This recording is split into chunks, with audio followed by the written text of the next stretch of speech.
Selamat datang di Deep Dive kita hari ini. Kita akan membahas sumber-sumber Anda tentang perlawanan rakyat Banten ya setelah kesultanannya runtuh di awal abad ke-19. Betul. Kita tahu kan, Banten dulu jaya banget sebagai pelabuhan lada, terus persaingannya sama VOC, sampai akhirnya momen krusial 1808. Waktu Daendels menghancurkan Keraton Surosowan. Yang mau kita gali sekarang, gimana ya, meski pusat kekuasaan formalnya hilang, semangat perlawanan itu nggak padam. Justru berubah bentuk. Iya, bertransformasi jadi gerakan unik, namanya Bajo Laut. Mari kita bedah ini. Yang menarik memang itu. Hancurnya simbol kedaulatan keraton itu malah melahirkan bentuk perlawanan baru. Gimana tuh maksudnya? Ya, kekosongan kepemimpinan pasca 1808 itu kan diisi oleh tokoh-tokoh non-bangsawan. Kekuatan mereka bukan dari garis keturunan, tapi lebih ke karisma spiritual. Oh, jadi figur-figur baru yang muncul. Betul, dan kepercayaan rakyat ke mereka. Ini yang memicu pemberontakan terus-menerus sepanjang abad ke-19.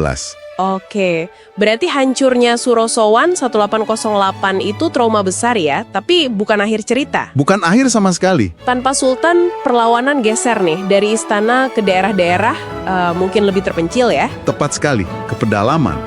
Lahirlah gerakan Bajo Laut itu. Tersembunyi, tapi ya itu tadi, nggak pernah padam. Semacam adaptasi strategis ya, pindah arenanya ke gerilya, budaya, mungkin spiritual juga. Bisa dibilang begitu, salah satu sumber Anda bahkan menyebut Banten jadi semacam gelanggang pemberontakan endemik. Wah, istilahnya kuat juga ya. Kenapa bisa begitu? Ada beberapa faktor, jelas kesulitan ekonomi, ya kan? Monopoli, terus nanti tanam paksa itu berat banget buat rakyat. Sistem budidaya paksa itu ya? Ya, ditambah kekosongan politik tadi, jadinya rakyat itu merindukan semacam pembebasan totalistik. Pembebasan totalistik, maksudnya? Ya, harapan akan datangnya Ratu Adil atau Imam Mahdi. Semangat perang sabil juga kuat di sana. Itu jadi ideologi perlawanan. Oke. Menariknya lagi, gelar haji jadi semacam legitimasi baru ya untuk pemimpin dari rakyat ini. Benar. Sumber Anda juga menyinggung soal struktur sosial yang unik di Banten. Oh ya, apa itu? Soal kepemilikan tanah. Di Banten itu banyak rakyat punya tanah sendiri secara individual. Beda sama di Jawa umumnya waktu itu. Terus efeknya apa? Ya, mereka jadi lebih mandiri.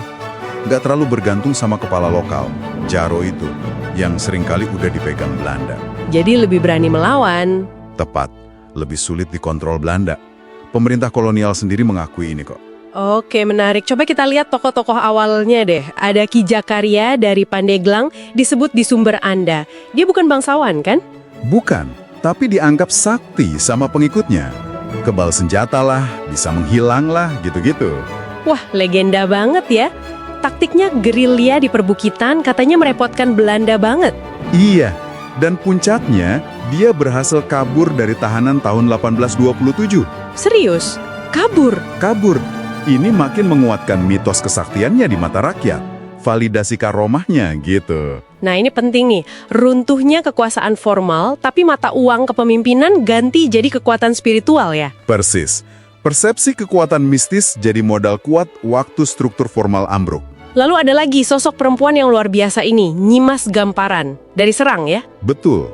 Melawan tanam paksa sekitar tahun 1830-an. Dan dia memimpin laskar besar termasuk ada prajurit perempuannya juga. Iya, puluhan katanya. Figur yang sangat berani di masanya. Perangnya di Cikande, Rangkas Bitung, Pandeglang, itu sempat bikin Belanda, kewalahan juga. Tapi akhirnya gimana? Nah, di sini kelihatan lagi taktik Belanda.